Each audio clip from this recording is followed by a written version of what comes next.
All right, so our lesson is going to be on solving equations. Okay, so these are basic equations and the steps to solve those equations. So let's look at a couple of examples. Right here, your first example, you've got x minus 3 is equal to 8. So anytime you're looking at equations, you're trying to do like a balance beam. So like, I don't know if y'all played on the playground when you were a little kid, but I used to play on the playground a lot when I was a kid. And there was a cool thing on the playground that was called like the balance beam, the seesaw, right? And so that equal sign is a lot like that balance point of the seesaw. So if you put one person on this side of the seesaw, all right, obviously that would make the seesaw go down. And then if you put another person on this side of the seesaw, okay, that's the same exact weight, that would make it level back out again. Okay, so you're trying to keep the equation level, and in doing that, you're trying to keep the seesaw level, right? So the problem is we don't know what one of the pieces is on this side. So you have an x on this side that is unknown. And so in order to keep things level, we do something called the inverse operation or the opposite operation. We're kind of undoing one side of the equal sign. A lot of times I'll draw a line down that equal sign to keep everything balanced so that what I do to one side I have to do to the other side of that equation as well. So if we have a minus 3 on this side, all right, the opposite operation of that would be adding 3. And what I do to one side, I've got to do to the other side as well. So we're going to add 3 to both sides here. That's going to give me that unknown x by itself. That's the whole goal of solving an equation. All right, 8 plus 3 is 11. All right, and that's going to tell me that x is equal to 11. Obviously, I could go back in and check this, right? If I plugged 11 back in for x, 11 minus 3, is that equal to 8? And obviously, you can count on your fingers. You can put that in your calculator. 11 minus 3 is equal to 8. Okay, let's look at example 2 right here. So we got our second example. We got x plus 7 is equal to negative 15. Okay, so x plus 7 equals negative 15. So again, I'm going to draw my line there on my equal sign. All right. And we're going to do the opposite operation here. So instead of adding 7, okay, because that's not going to cancel out 7, right? The opposite of a plus is a minus. So we're going to do minus 7 and minus 7 from both sides here. So we're going to subtract 7 from both sides.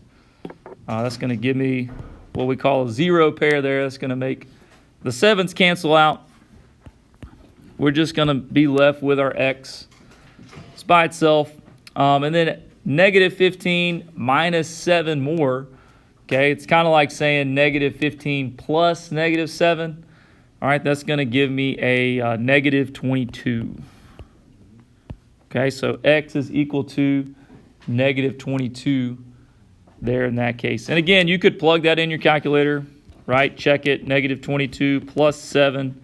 Does that actually equal negative 15? And when we verify that in our calculator, it does. Okay, number 3. All right, or example 3 right here. Now we're going to look at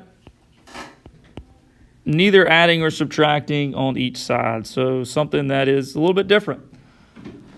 So this time we don't have any kind of operation shown in between the number and the x. Okay, so it's not 6 plus x, it's not 6 minus x. Okay, it is 6x. And what that means when it's written next to that, that's like saying 6 times x. So if I'm going to undo 6 times x, I'm going to have to do division. All right, so I'm going to have to divide both sides by the number that's next to the x. So in this case, I'm going to have to divide both sides by 6. Okay, because 6 out of 6 is equal to 1, right? So now we are left with 1x on this left-hand side, which is what we want. And then 30 divided by 6 is 5. Okay, and we don't really have to write the 1x. I'm just showing you that we have got that x by itself. Right? It's just like up here. That's the same thing as 1x is equal to negative 22 that we just got. So in our case here, x is equal to positive 5. And again, you can plug this back in, right? 6 times 5, is that equal to 30? And if we remember from elementary school, hopefully we did our multiplication facts when we were in elementary school, and we should all know that 6 times 5 is equal to 30. Okay, if we don't know that, then look at our clock, right? The 6, every number on the clock is worth 5 minutes, so the 6 is at 30 minutes, right, on the clock. So that's how I learned my fives times tables. Okay, I don't know about you guys, but that's how I learned mine. All right, and then the very last one we have is x over 2 is equal to 12. And this case looks a little bit different. So this time we are given a fraction. Okay, and fractions are my friend. They may not be your friend, but they are my friend. And a fraction is just a division problem. So we have, essentially, I could read this as saying x divided by 2 is equal to 12. So I could probably do this in my head. I could think about what number divided by 2 is equal to 12. And I already know that that number is going to be 24. All right. But let's say I didn't know that. Let's try to come up with a strategy to solve this problem. So I know that I'm already dividing by 2. So to undo that, I need to multiply both sides by 2. Okay, so I'm going to multiply both of the sides of the equation by a factor of 2. That's going to get my 2 over 2, which will cancel to give me that 1x that we need. Okay, so that's going to cancel out, give me 1x on the left-hand side of the equation. And then 12 times 2 is 24, all right, on the right-hand side of the equation. So we have done our goal. We have gotten x by itself. We've gotten just a number on the other side, and we are able to solve that one. Okay, so that's really the 4 types that you'll have.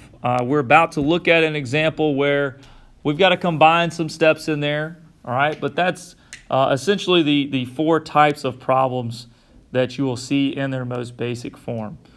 Okay, so let's look at a case where we have to combine some rules here. So this is example 5. All right, we have 2x minus 12 plus 3x is equal to 13. Okay. So again, I'm going to draw my balance point on the seesaw. All right, and there's a lot of stuff on the left-hand side of my seesaw and not a lot on the right-hand side. Okay. But there are some things that look like they could possibly go together to combine. All right, so I noticed that I have a 2x and a 3x on the left-hand side. Instead of writing out 2x plus 3x, I could make that a lot easier and do something called combining my like terms, right? So 2x and 3x, how many x's total? I've got 5 x's total. Okay, so we can combine those like terms and say that this is 5x over here. All right, that is taken care of, those two. A lot of times I'll mark those out as I get rid of them in the previous line. And I see that I still have a minus 12 left over in this. So I'm going to bring that down in my line, and that's equal to 13. So at this case, at this point in the equation, I really have 2 choices. Okay, I can either divide both sides by 5 and see what that gives me.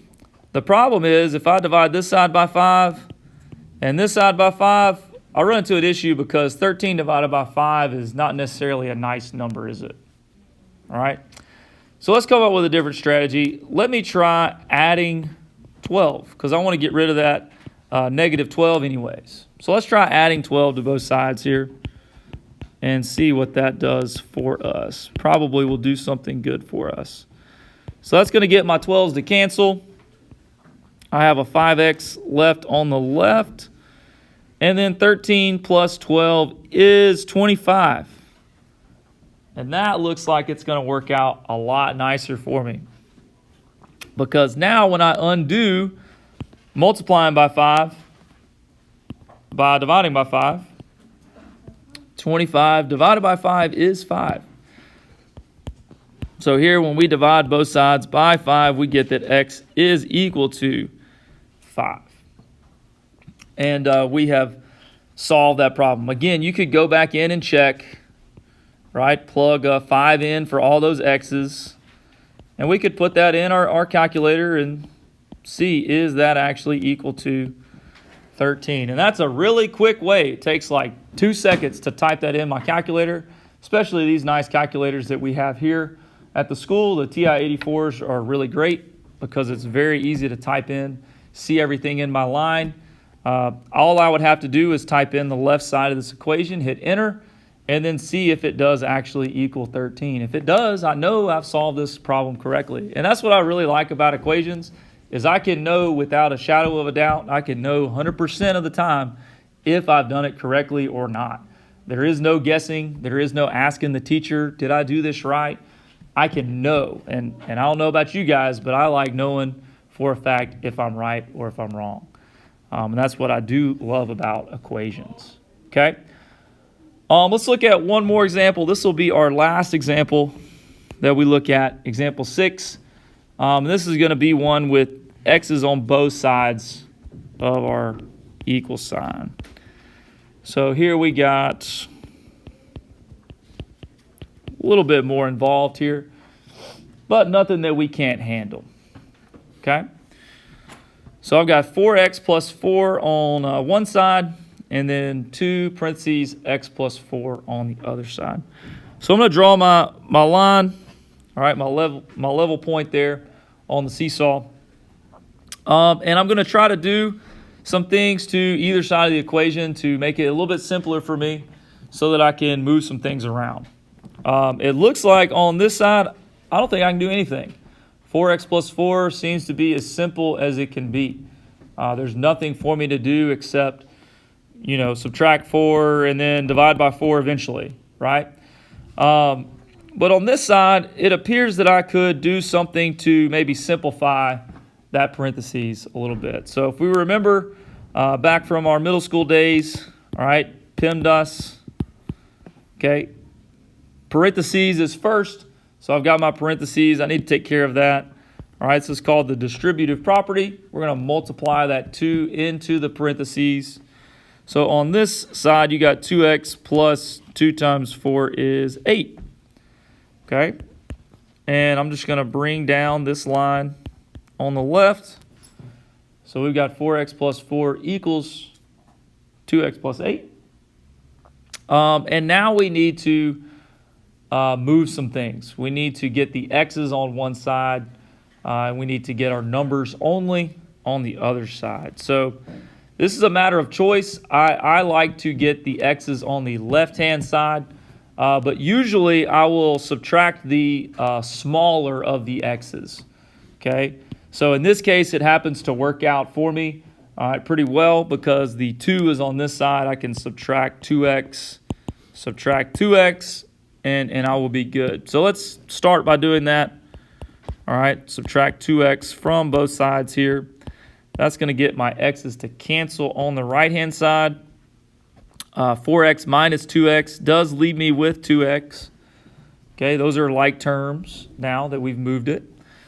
2x, I still have plus 4 on this side. And I still have a positive 8 on the right-hand side of my equation, or if you're thinking about it like a seesaw like I am, that's on the right-hand side there.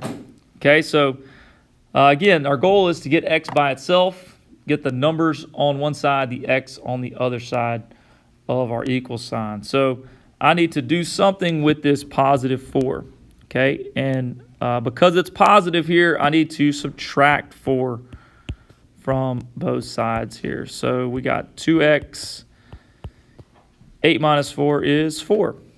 Okay, so we have 2x equals 4.